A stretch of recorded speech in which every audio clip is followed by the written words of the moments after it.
I will never apologize for standing up for an LGBTQ2+.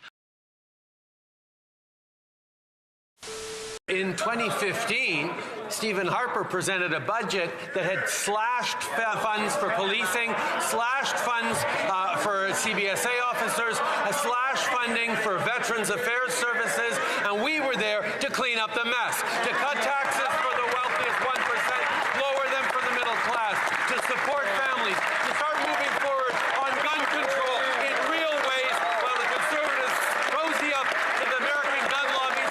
We've continued to step up and keeping Canadians safe. Let them bring assault weapons back to our streets.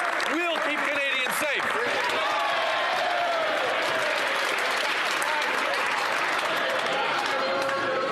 The Honourable Leader of the Opposition. Wow, is he ever losing control of himself? Oh my goodness. Screaming and hollering like that. Mr. Speaker, it's his press release that says that in Toronto, auto thefts are up 300% since he took office.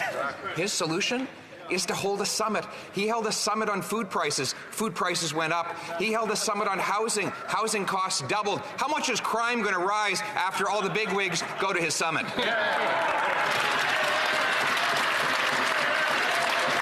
While the Conservative leader is muzzling his own caucus and putting himself first, we'll keep putting Canadians. The Honourable Leader of the Opposition.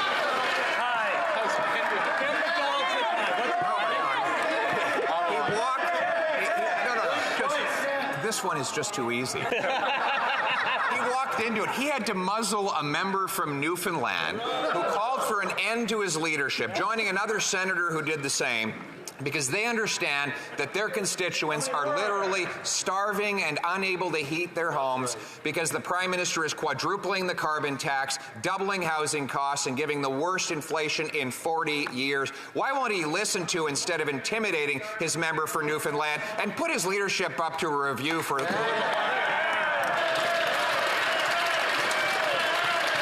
Right Honourable Prime Minister.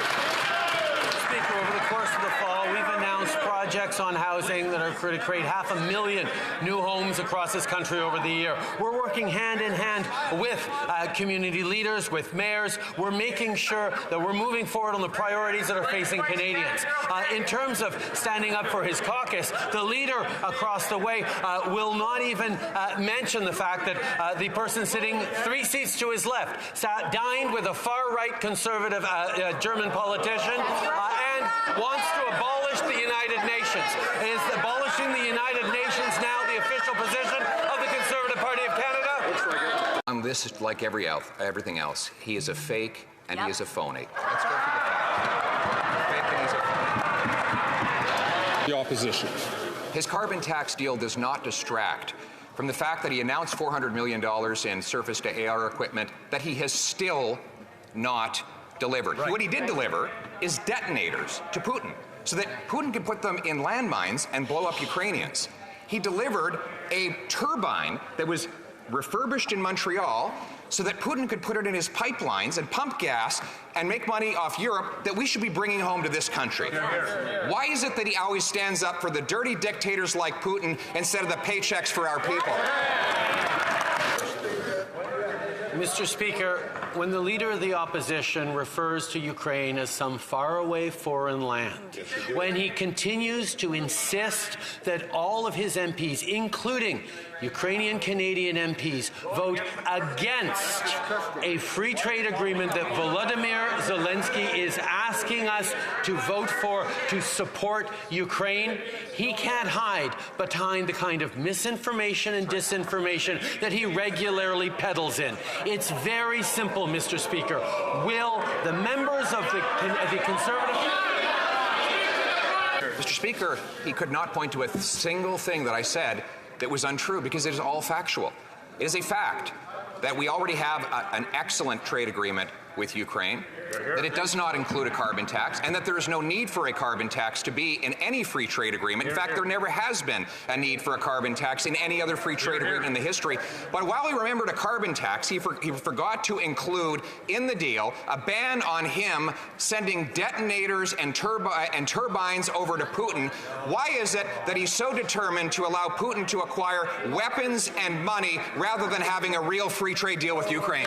Mr. Speaker, the leader of the official opposition has an opportunity to correct the record from him having called Ukraine a faraway foreign land by allowing his Ukrainian Canadian MPs, at a very least, to vote in favor of the renewal of the Canada-Ukraine Free Trade Agreement coming up for a vote in the coming days. It is an opportunity for those who choose to stand with Ukraine to stand with Ukraine in this House and be counted. Why is he muzzling his Ukrainian Canadian MPs? Farms across the country, particularly very successful farms, to look at ways to reduce their emissions as they move forward into a net zero future. That's right.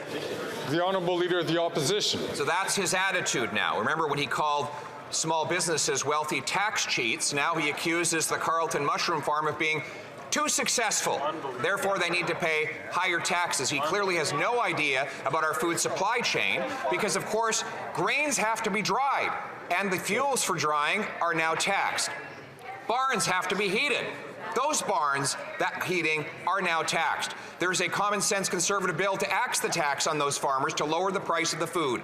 But if he doesn't believe that this tax costs farmers, will he sit down with the Madero's Carleton Mushroom Farm and inspect their bill personally? The Right Honourable Prime Minister.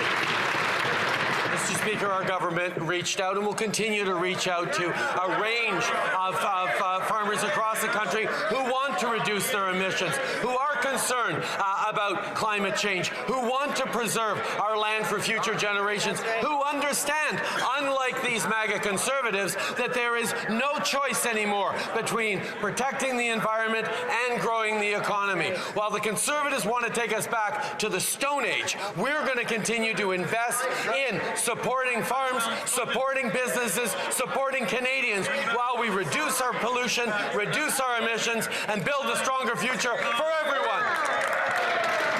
Here are the facts. They brought in catch and release bail.